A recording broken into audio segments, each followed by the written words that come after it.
When we left you, I had done a little footwork for our pal Detective Ramsbottom.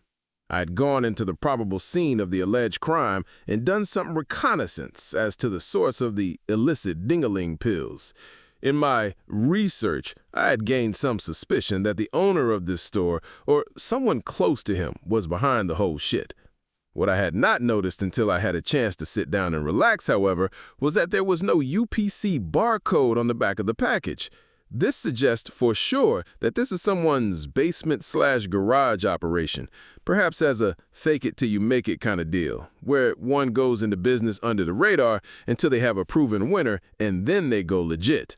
The problem here is that they ain't painting houses. They out here giving people heart attacks with unregulated wee-wee products. I made a phone call. Ramsbottom, I thought you told me I was going to have to do some policing. Me. Don't use my words against me. Fine. Do you have something for me? Actually, I kinda do. What do we know? We know that there is not a barcode on the back of these pills, which means more than likely, whenever it's time to replenish, they're not coming through any distribution network. Okay. What the shit kind of cop are you? What do you mean? I mean, you got the Boy Scout thing down, but you're not particularly adept at picking up on what is happening in front of you. So, enlighten me? Look, have someone go into the store and buy out all of the big throbbers. Then it is surveillance time. Have someone watch, and any time someone approaches the store with a parcel, go and see if that is the re-up. Can I count on you to help me with that? Fuck no. I'm neither a cop nor a snitch, so I strongly suggest you find someone who is to do that shit for you.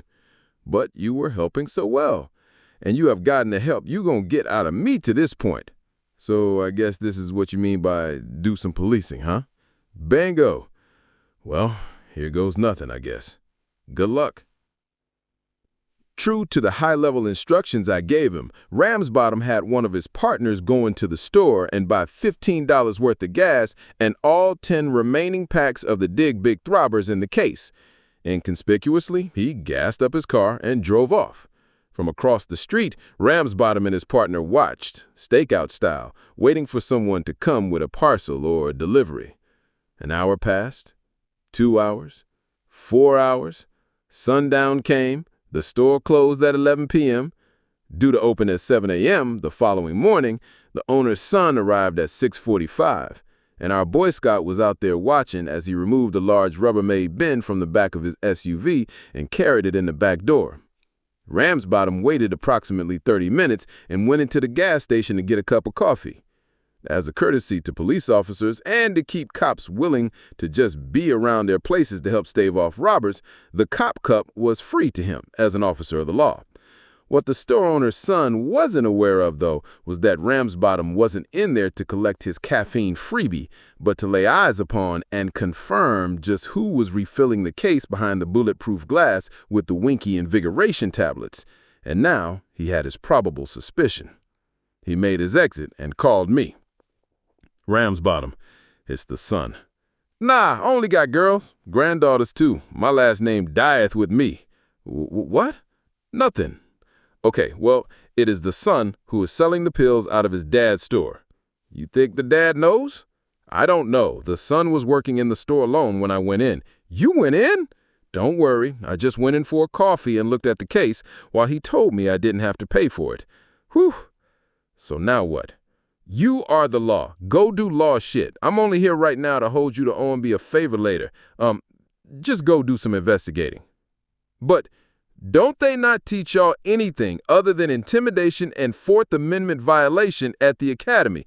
Go lean on the store owner.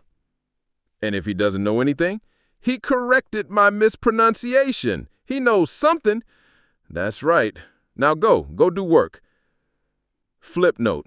Ain't no favor gonna get it behind all this shit. I'm gonna charge this motherfucker soon. Ramsbottom goes over to the store the next day to find the owner working alone and a case still full of big throbbers. He gets his coffee and approaches the cash wrap. It's on the house. Thank you for your service, officer. Detective. Thank you for your service, detective. If you don't mind, I have a question about the supplements in your case here. What would you like to know? This one. Where do you get this one from? This store owner has a shitty poker face because the look in his eyes was if old Detective Buttsex had poked a gun in his face. We get them from different places, different vendors. Well, this one in particular is interesting. It's the only one that doesn't have a barcode. How do you get them in? My son manages the buying and selling of the supplements. Is he available to ask? Not currently. He's working his second job. This is not adding up, and you know full well what I am getting after here. Don't use my words against me. Now, you can help me to what you know I'm asking you, or you can share a sale with him. Flip note. There's that fuck your Fourth Amendment forever. It's all him. My wife and I came here from Pakistan in July of 2001, while my wife was pregnant with him. 9/11 happened 6 weeks later, and it was near impossible for us to get our piece of the American dream. Wow. But he was young. He still had a chance to grow and be successful. We pushed him in hopes that one day he would become a doctor. Admirable. But he became a slacker. He spends his days in my basement on that damn computer. It seems that these stupid pills are as close to being a doctor as he was ever going to get. And these other stores around us, they can charge less for gas because they have a Subway, they have a Little Caesars, a laundromat, things that people will automatically come in for, while gas is high cost and low profit. Ouch. So my son sees that there are a lot of college students, so he decides to make sex pills at home and we sell them in the store to make big profits. Wow. I didn't want to do it, but I like the money.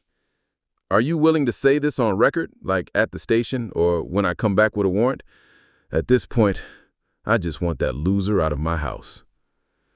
At the end of it all, my hunch that this jackass had just gone online and searched the effective ingredients in every gas station boner pill, ordered them online, and pressed them into some capsules he bought from China or Mexico, printed everything up in the basement, and marked them for sale in his dad's store. Naturally, people desperate to go an extra round or two took the pills, not realizing why legitimate companies don't combine certain ingredients, and a lot of them paid the price for it physically.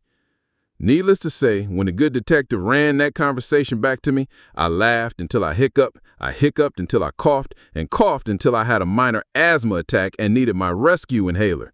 And you know what? That shit was totally worth it. All's well that ends well. Not only has Detective Ramsbottom scored his first big deal case since taking over for Wood Penis, he now owes me a fucking favor, which I will surely cash in eventually. Stay tuned.